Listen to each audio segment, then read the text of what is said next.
Nagsimula bilang sideline lang sa kanilang bahay taong 2012 pero ngayon ay isa na sila sa pinakamalaki at pinaka-high-tech na factory na gumagawa ng ube halaya at ube jam sa Pinas. Bukod nga sa masarap, malinis at quality ang pagkakagawa, ay buong pusong pinagmamalaki nila na ang produkto nila ay 100% all natural, no preservatives added and no extenders. Kaya naman sa bawat bili mo ng produkto nila ay talagang sulit ang binayad mo. Simula sa mga ube nga na isa-isang masusing pinipili, hinuhugasan ng maigi gamit ang pressure water,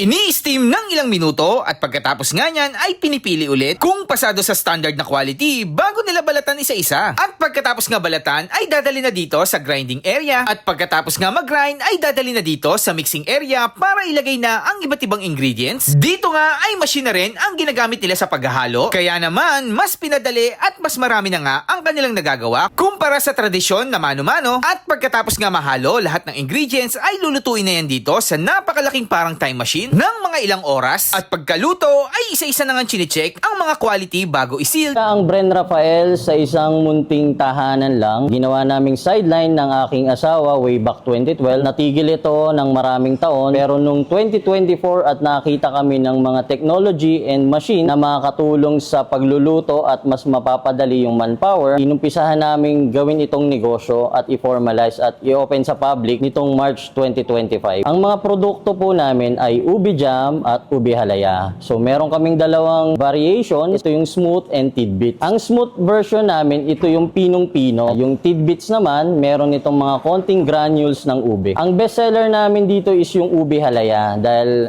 maraming mga consumers na hindi masyadong gusto sa katamisan. Yung halaya namin is tamang-tama lang ang timpla. Ang may pagmamalaki namin no sa aming produkto, ito ay all natural. Wala kaming extenders, wala kaming preservatives. And also, yung kalinisan ng aming paggawa ng aming produkto.